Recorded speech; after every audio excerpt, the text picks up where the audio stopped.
Okay, welcome everyone. This is the release working group for the Node.js project. Today is the 29th June 2023, and we're here to talk about follow on with the agenda for the release working group. But before we get to that, do anyone have any announcements they'd like to make? Anything they'd like to share?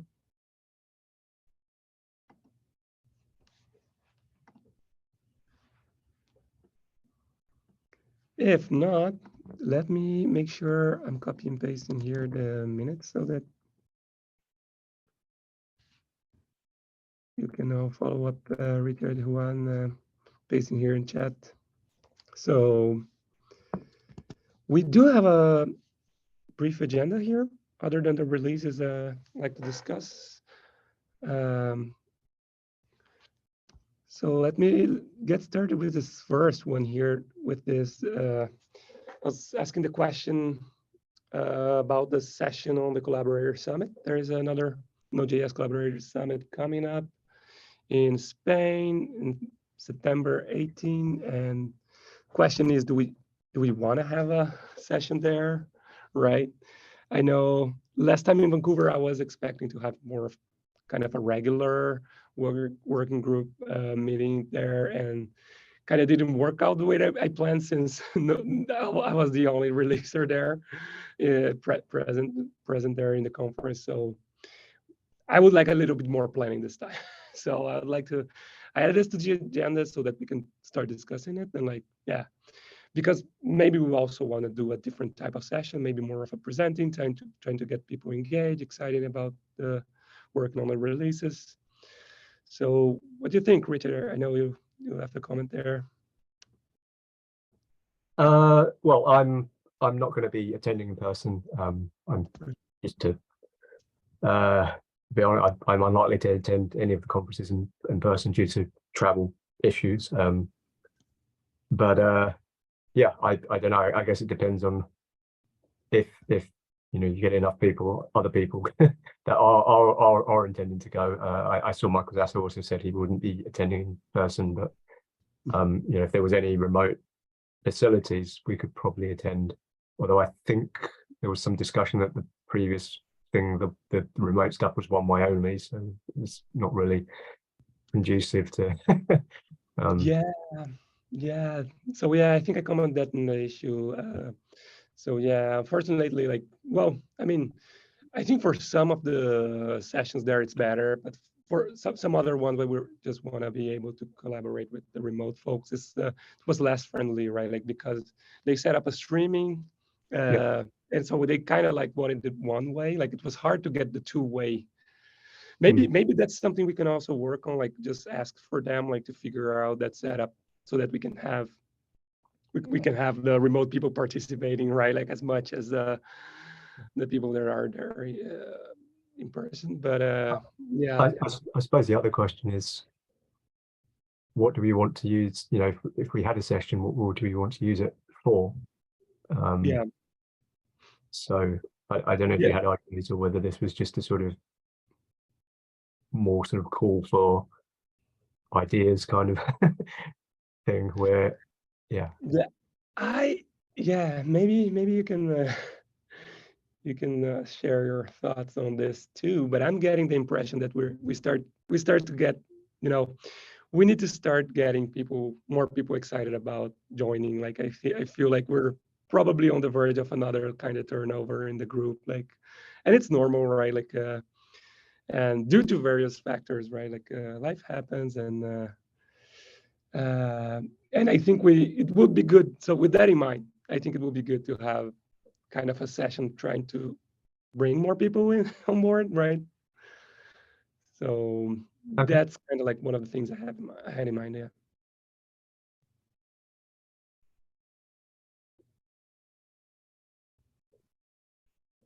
So yeah, I'd say like that's probably like one goal. Like, but if we manage to have quorum, right? Like maybe we can just go over the release lines like we normally would, so people can, at least like see how we schedule the releases and try to organize herd the cats, like they say, right?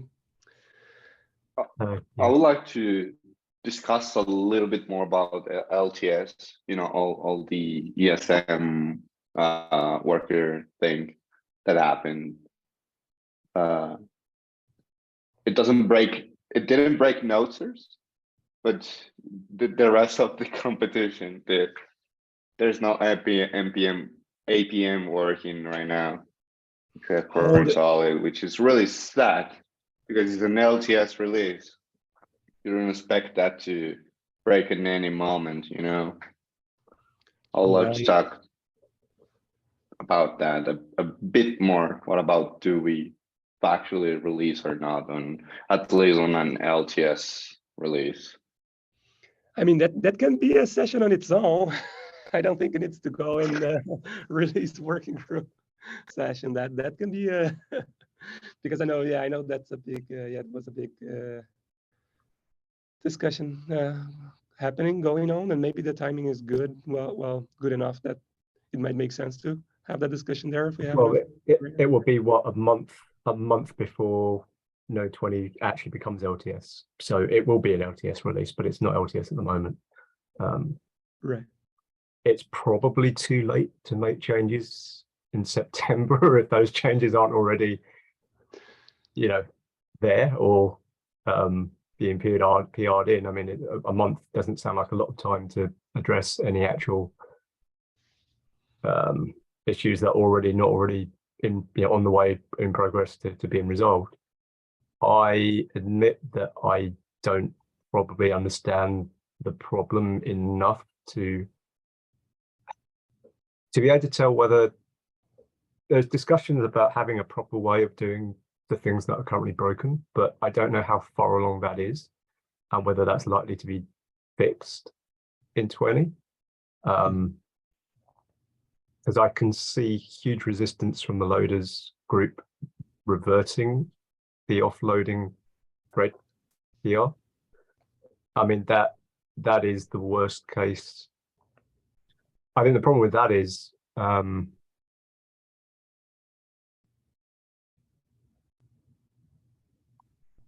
actually, I don't know, is that breaking? So this is one of the things that I'm not sure about, because loaders is experimental. So it's kind of that was the whole point, right? We had that discussion. Yeah, it's so whether breaking it and then breaking or reverting the break, I don't know. So this is one of those tricky kind of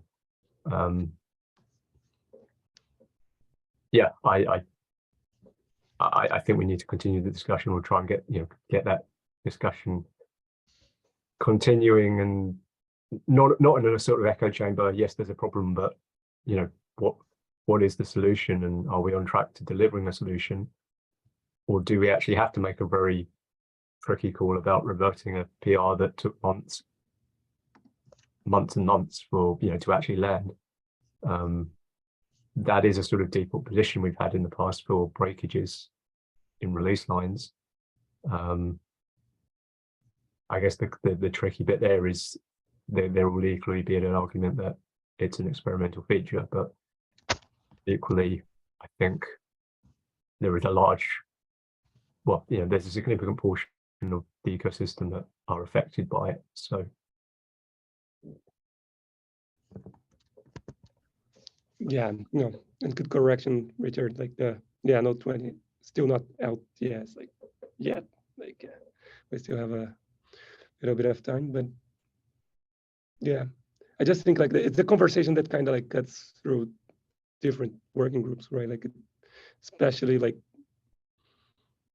that is kind of responsibility of the loaders working group, right? It's not. It's a team. It's not a working group. But okay, it's a team. Yeah, I think ultimately the content of releases is us, but we've always deferred technical decisions or tried to get the advice of the relevant teams before making those decisions. Mm-hmm. We can arbitrarily decide to revert it, but the question is that likely to cause even more friction, problems, internal issues? Because we as a release group have to make a judgment call as to, are the releases serving the purpose, So for example, if they're breaking the community, well, if it's a regression in a release line, then normally we would want to address that. This is a breakage on a Semver major boundary. Now, the issue there is that the Semver major is the boundary you would have breakages. But also, in the past we've not had Semver majors. We've not had breaking changes in Semver majors that have broken so much in the ecosystem that it, the project judged it's too early to make that change.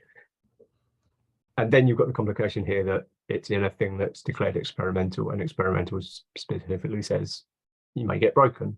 And I know there was something that landed about trying to nuance experimental status, which I don't know if that complicates things more than makes things easier to understand whether things can or cannot break or be sort of changed. But yeah, it's kind of, I think this is a hard judgment call either way, unless there is a sort of happy path where an official sort of, probably still experimental, probably it will still be experimental, but a sort of more kind of approved way of doing the things that have been broken with loaders happens. And I think that's always one of the things where, as far as I know, it's been a goal of the project, but I don't know how far along that is and whether that's likely to be done, within the next couple of months, because realistically, that's the time frame before things go into LTS. And once Node 20 goes into LTS, it's a lot trickier to put changes in.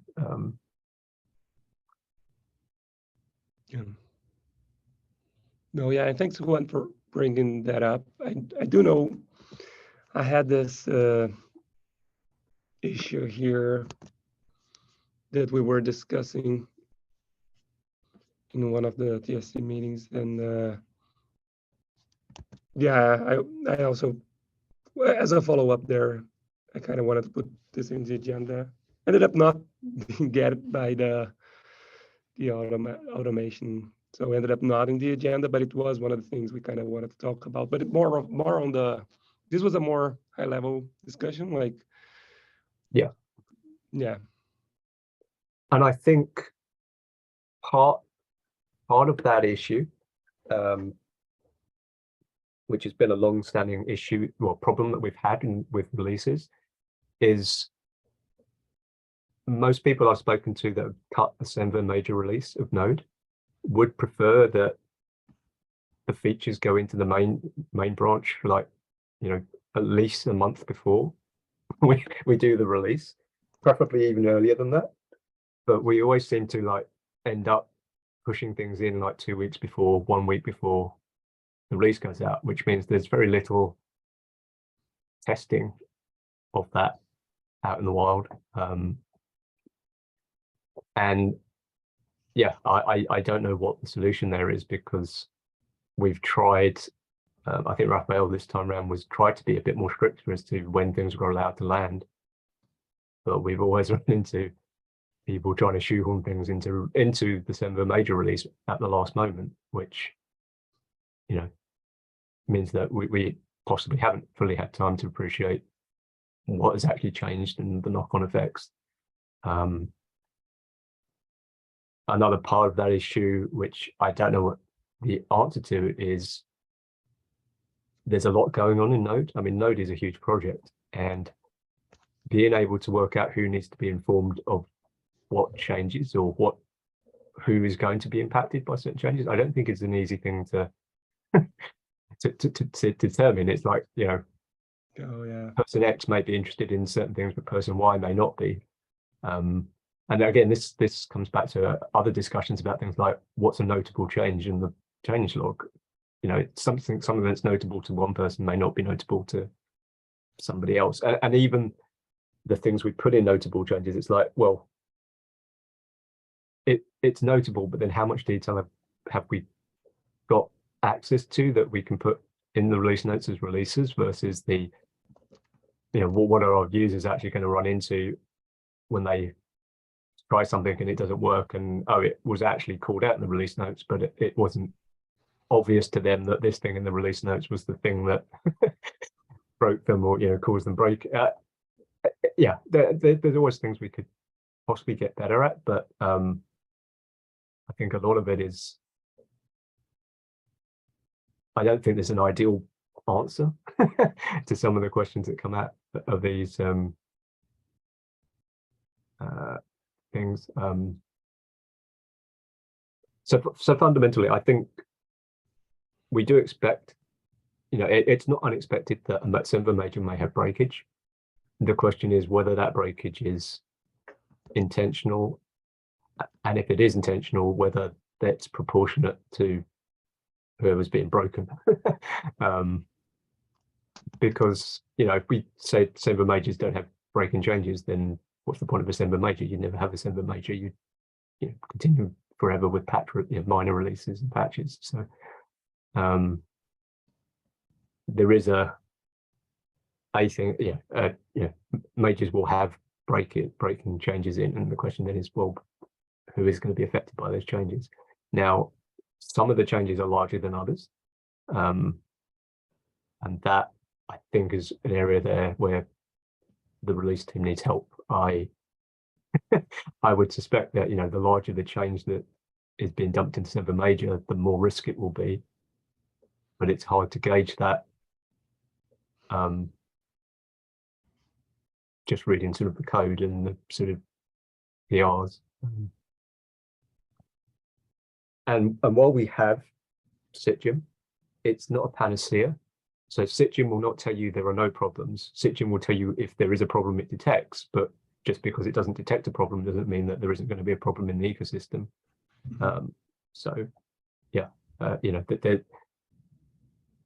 Node doesn't have a magic wand that says this breaking change is going to go out, but it's not going to affect anyone. We try our best to detect things where we can detect them, and not every module can be run in Citgem. So there are, and then we've got other issues with Citgem, in that Citgem is almost always red, so it's actually hard to filter out failures and regressions. So but yeah, I think having those kind of things as general discussions, maybe. I think the problem there is it butts up against so if one of the goals is to get more releases, I think the other discussions are probably too specialized, or they're not. I don't know. It's kind of like you have one discussion which is trying to get people in, and then another discussion which is all the warts of the current challenges we have. I mean, it's not that I want to hide them, but they're not really the same audience in effect. It's kind of balancing, because I don't know how much time you'd have in a session, and it may be that it might have to be separate sessions if we want to talk about more than one thing at the summit. But definitely as a more sort of general topic, that probably would be better at a summit. I think specifics, the problem with specifics are timing. Like I said, if you have if it's a particular thing, like the particular thing with the loaders, well, that has challenges then if you're going to wait that long before you discuss it, because then you're only a month out before the LTS release. Right. But if it's more generic, divorced from general policy thing, divorced from the actual a specific thing, that will probably be more useful to have. I mean, I don't know. I don't think there's anything more to discuss. But for example, all the stuff that came out about the npm releases in Node LTS releases and when to update npm. I know a lot of discussion on that has happened, and I don't think there's more to do on that, or at least I'm not that I'm aware of. But that's the kind of thing that might be good for summit talks, because it's a sort of general policy kind of thing rather than a specific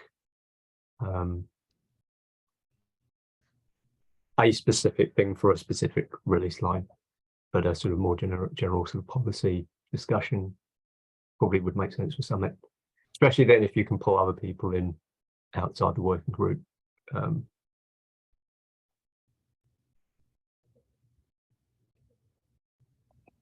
Yeah, but in general, yeah, I do think we could have that item there, right? Like as part of the regular agenda, right? Like if we're having a regular just release working group meeting, like it can be there in the agenda. But yeah, I do feel like that topic, like especially that more high level topic of whether that interaction between experimental features, but they've been out for so long, like how now it's like I put Richard, like now it might be a little bit disproportionate, like right, the type of breakage that you would expect from experimental, like it might be, and that's a whole new discussion, right? Like, but then again, it might be it's probably too late by the by the time that collaborators summit to even try to have like a discussion that can lead to any type of solution. So yeah, I'll definitely keep here. I'll keep here in the notes the idea of trying to promote the working group. I think that's always a baseline, right? But yeah, if with regards to the collaborator session, like if there's anything else, yeah, there's an issue there. I guess one thing on the working group is that I kind of feel that at the moment the current membership of the working group are almost all actual releases. so virtually everyone in the working group is a releaser and sort of is on able to make releases. But in the past, we have had like the LTS part of the working group. So at the moment, the LTS team I think is more or less the same as the releases team.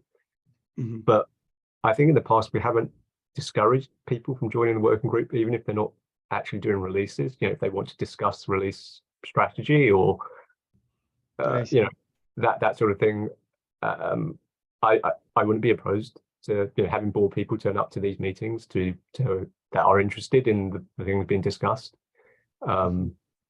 without actually having to do the commitment to say yes, I want to do release. Now we do want more releases. The more people who can do releases and commit to that, the easier it is on everyone else and the healthier it is to the project. But equally, I don't think that there needs to be you must be a releaser to join the working group. The working group is there to make decisions over release content and policy. And I don't think you have to be a releaser to do that. But if you are interested in those issues, I wouldn't discourage you from joining the working group and coming to meetings and have your voices heard, and contribute to the discussions. I think that's useful things to have. Right, that's a good point. Yeah. Yeah. Took a few notes here. Okay. Anything else who would like to add on the topic?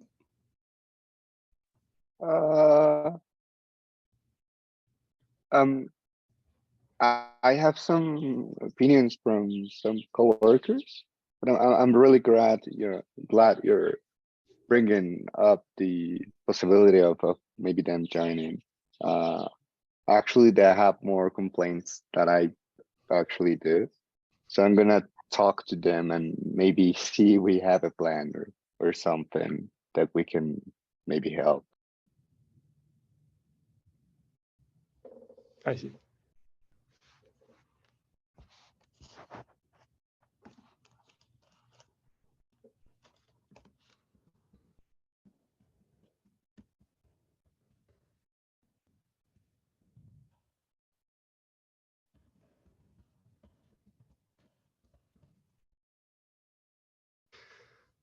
Okay.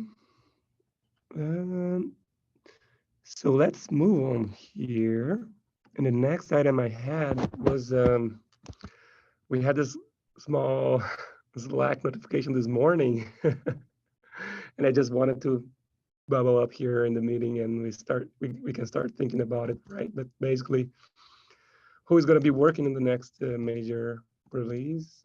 Did we discuss that already at any point in time, Richard? I don't recall that we've had that discussion yet. I mean, the whole point of the reminder, I think, was the prompt working group that we need to start thinking about it, because the next major will be in October. So Yeah. I don't think we need to make a decision in this meeting today, but we do need to start discussing and, you know, trying to have someone lined up. Don't know when, but I suspect probably definitely before September. To give them the chance to, you know, be prepared and whatever have you. I think, did we have more than one person involved in the last couple of releases? Well, the 19 I paired with Rafael, Yeah. and then 20 Rafael did on its own, on his own. Yeah.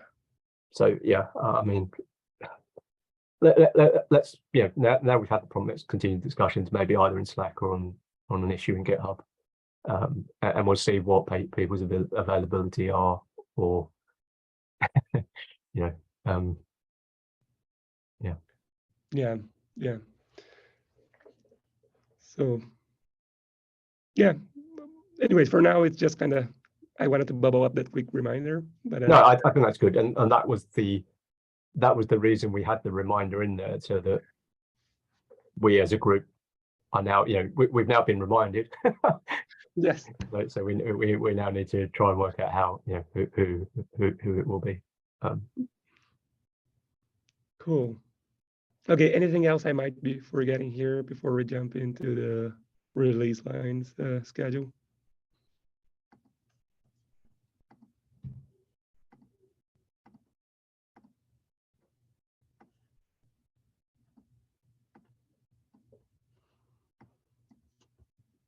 Yeah. Okay. So let me see if I can share my screen.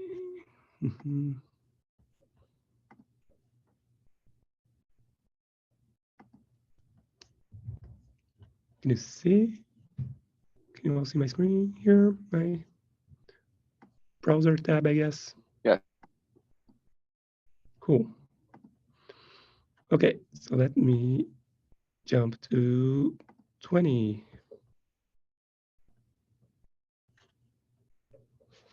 Oh, okay. And 20, we only have Rafael scheduled for next week. Oh, so yeah, okay.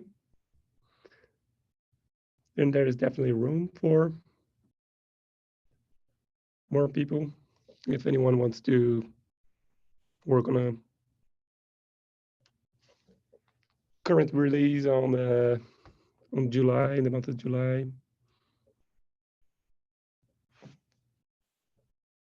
Yeah, I could do the next one.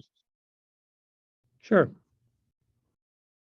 you want to update the schedule yourself? Yes. All right, Cool. I'll do that. Okay. Cool. That's great. Then yeah, then there's just the end of July that we need to start thinking about before the next meeting. And okay, 18. So 18, I did had an update from Danielle yesterday. She said she's still working on it. It definitely grew too large, right? Like, because kind of accumulated tons and tons of comments, right, from the last time, that last 18 release. So she's still working on it and aiming next week. So that's so it's probably going to be out early July. So let me update the schedule here. So it's probably going to be, and me, I don't know whether I try to aim for end of July or if I just go ahead and how do you historically, like, how do we handle these, Richard? Do we have to have a minimum space of time in between LTS release lines, or they can be? I don't think we've had a minimum before, Okay. but we have tried to space them out a little bit. I guess it depends on how much we feel would need to go out. And I guess the hope is that, you know, the next release will catch us up enough that hopefully there won't be then too much to land in the next one. I mean, I'd probably say 2 weeks at a minimum, but maybe longer than that. Definitely not the 3 months that we're going to end up with since the last one. So that is too long, and it's no one's fault, but you know, it is an indication that there has been a gap, and I know that I think some people have been pushing for some fixes in the 18 line, so you know it has been a while. On the subject of 18, I think I did see some backport PRs where people are trying to run CI on, and I think Windows in particular, there are some test issues on the infra machines that were marked flaky on main. So we probably need to mark that. We probably need to pull back the commits or PRs that mark those tests flaky onto both 18 and 16. Just to get CI passing on the 18 and 16. I think Raphael tripped over it for the security releases that came out recently. And I think maybe for 16, he did land one of the test PR changes to get the CI to pass. Okay. But yeah, if you are running CI on 18.16, there may be some test failures that are currently marked as flakes upstream. On Windows, it's due to it looks like it's due to the version of Git that's installed on the machines. And I'm not aware that there is an upstream bug for it, but I'm not aware that there's an actual fix or even an idea of what's caused the problem. I see. Yeah, no, okay, yeah, it'd be good to maybe like leave a message on the channel for Danielle about it. Yeah, just so that she's aware. Yeah, sorry, go for it. No, go ahead. I haven't seen green CI on 18 since a while. There's 2 specific backports that only complains about like 2 tests on Windows, and 100% of the runs fails on those tests.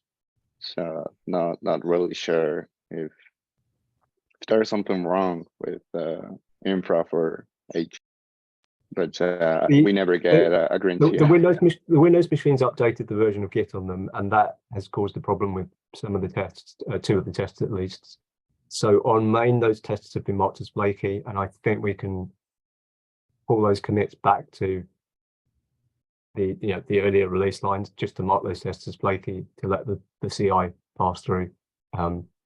There's nothing we can do in Node about it. It's some of the tests are executing. They're piping things through commands that come with Git, and the new version of Git on Windows has broken that. So it's not really anything we can fix in the tests.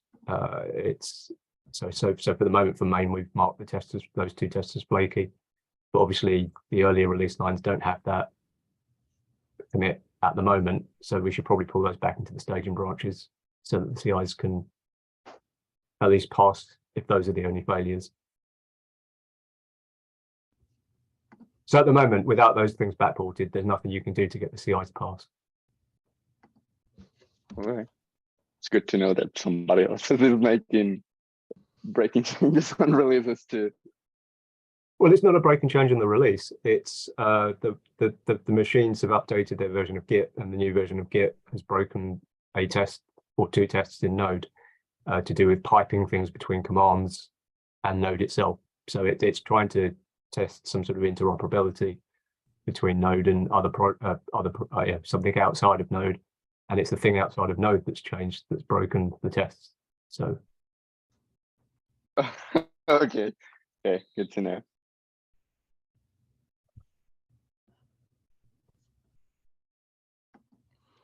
Okay, and the last one here, 16. And I don't think we have anything planned, right? Like this is just it's already in maintenance. Yeah, it's already in maintenance. I'm not aware of anything that is currently being asked for. Maybe I think there was another issue that you pinged me in about updating the time zone database. True. So Yeah. I think we've not done that in 16. Right. Now, I think there's two options. Well, there's three options. One is that we don't do anything.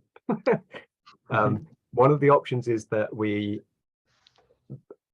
when I say we, I mean the project, not necessarily us. Yeah.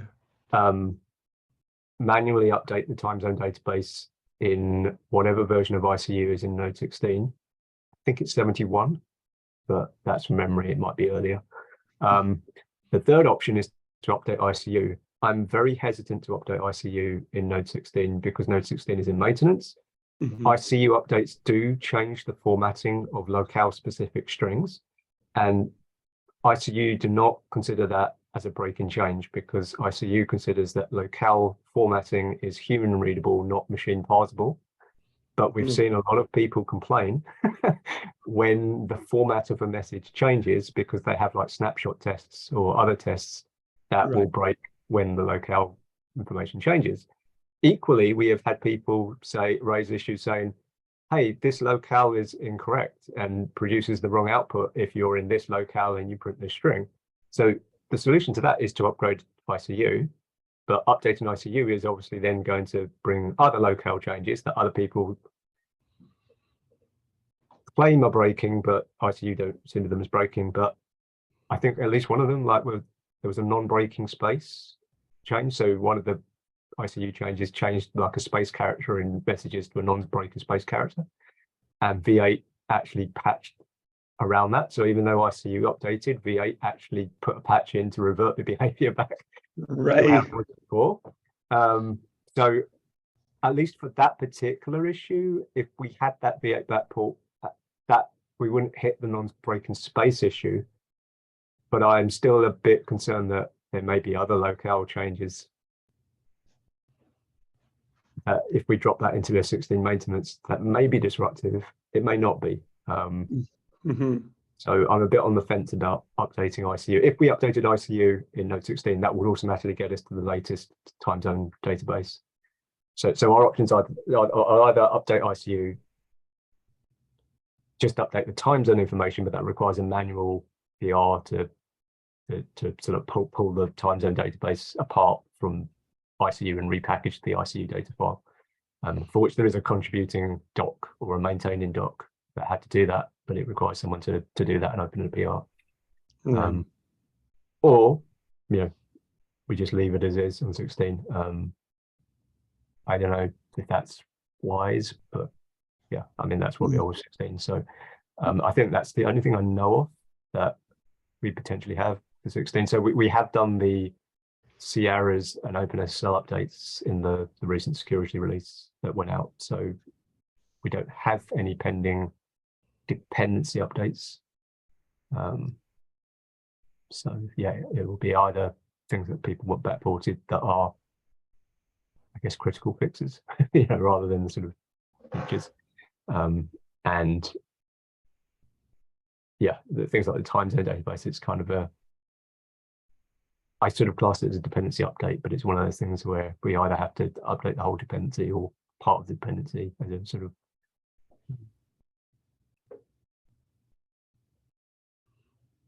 But yeah, it's 16. I'm not aware that we need to get a release out quickly for that. So yeah. Oh, and end of life is coming up. September. In October. September. So it's another 3 months. So I expect we will probably do a release within that 3 months. But I don't know when, because I don't know how much would need to go into it. Okay. Oh, that sounds. Yeah. I think we can maybe also bring that question to the group. I don't know, on Slack. Just try to get more input, but I don't think I have an opinion right now. Yeah, there is an issue open about I can't remember which locale. There's a locale that's specifically been fixed in one version of ICU. Yeah. And in order to fix that in LTS, we would need to pull that ICU back. I am not aware that it's possible to update the locale information separately from ICU itself. It may be possible in limited cases, but I suspect in most cases it's tied to the version of the CLDR component of ICU, I think. Whereas at least the time zone information can be independently updated by itself.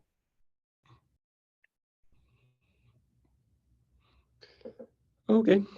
Yeah.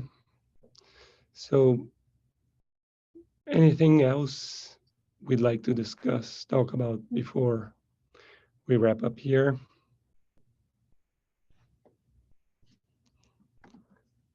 Let me try, but Richard, yeah, I know if you can leave a few notes on this. Okay.